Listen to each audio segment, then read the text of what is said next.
پاکستان میں corona virus کے بڑھتے ہوئے کیسز کے پیش نظر احتیاطی تدابیر پر عمل درآمد کے لیے حکومت نے فوج کی مدد حاصل کرنے کا فیصلہ کیا ہے۔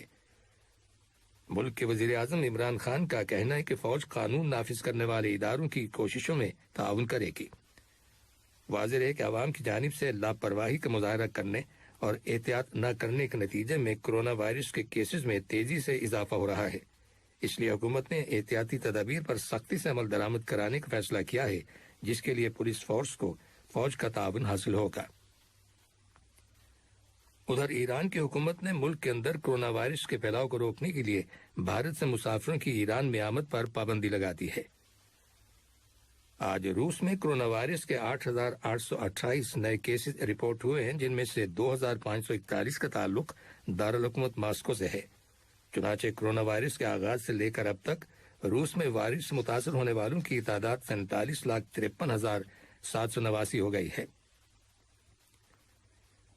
صحت کی عالمی تنظیم کے ڈائریکٹر جنرل ٹیڈرس ایڈہینم نے اپنے ایک حالیہ بیان میں کہا ہے کہ آنے والے مہینوں میں عالمی سطح پر کرونا وائرس کی وبا پر قابو پایا جا سکتا ہے، بشرطے کہ دنیا کے ممالک ضروری وسائل کی منصفانہ تقسیم کریں۔ یہ خبریں ریڈیو قطر سے نشر کی جا رہی ہیں۔ آج اسرائیلی فوج نے غزہ کی پٹی میں حماس تحریک کے ٹھکانوں کو نشانہ بنایا۔ کل رات سے بیت المقدس میں فلسطینیوں اور اسرائیلی فوجیوں کے مابین جھڑپوں کا سلسلہ جاری ہے۔ فلسطینی نیوز ایجنسی کی رپورٹ کے مطابق غزہ کی پٹی کو اسرائیل کے علاقے سے الگ کرنے کے لیے لگائی گئی باڑ کے قریب فوجی ٹینکوں نے آج لگاتار گولے برسائے۔ اس کارروائی میں جانی اور مالی نقصان کی فوری تفصیلات دستیاب نہیں ہو سکیں۔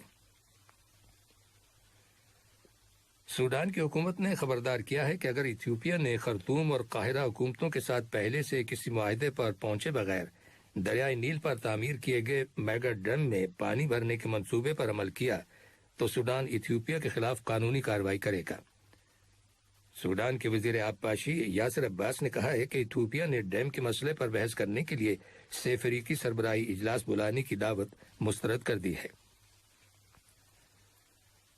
پرامن اور مستحکم افغانستان کی اہمیت اور ضرورت کے پیش نظر ترکی، پاکستان اور افغانستان کے وزرائے خارجہ کی کل استنبول میں 6 فریقی ملاقات کے بعد ایک مشترکہ بیان جاری کیا گیا ہے، جس میں افغانستان کے اندر بحالی امن کے لیے مل کر کوششیں کرنے کے عزم کا اظہار کیا گیا ہے۔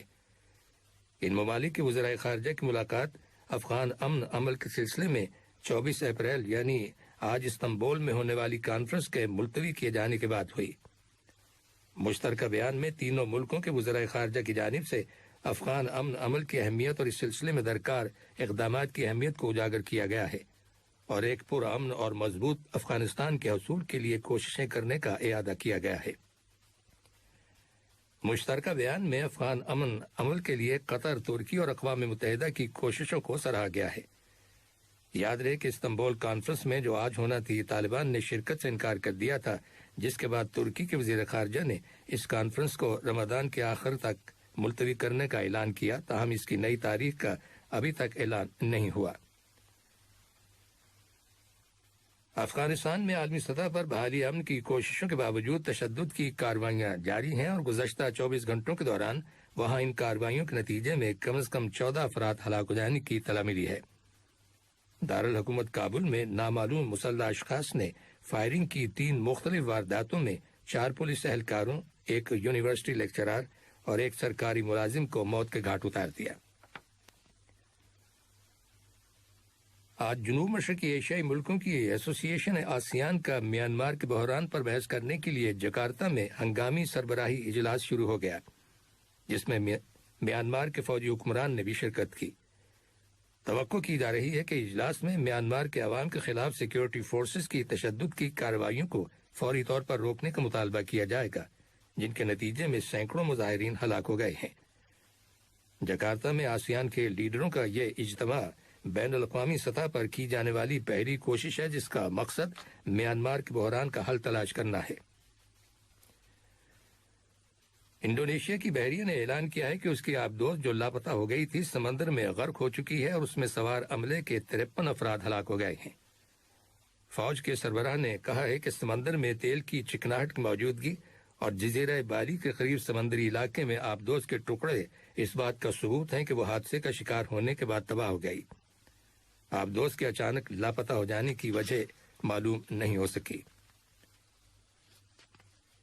اور بھارت کی ریاست اتراکھنڈ میں چین کی سرحد کے قریب ایک برفانی تودہ گرنے سے کم از کم 8 افراد ہلاک ہو گئے، تاہم تودے میں پھنسے ہوئے 384 لوگوں کو بچا لیا گیا۔ آخر میں اہم خبروں کی سرخیاں ایک بار پہ سن لیجیے۔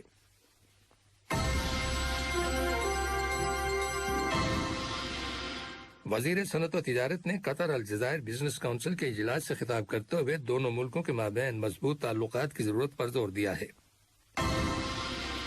وزارت صحت نے کہا ہے کہ ملک کے اندر کرونا وائرس کے مزید 1500 مریض صحتیاب ہو گئے ہیں، جس کے بعد شفا پانے والے افراد کی مجموعی تعداد اب 180,000 ہو گئی ہے۔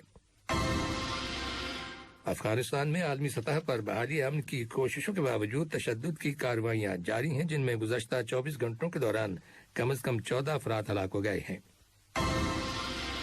اور انڈونیشیا کی بحریہ نے اعلان کیا ہے کہ اس کی آبدوز جو لاپتہ ہو گئی تھی غرق آب ہو گئی ہے اور اس میں سوار عملے کے 53 افراد ہلاک ہو چکے ہیں۔ ریڈیو قطر سے خبریں ختم ہوئیں۔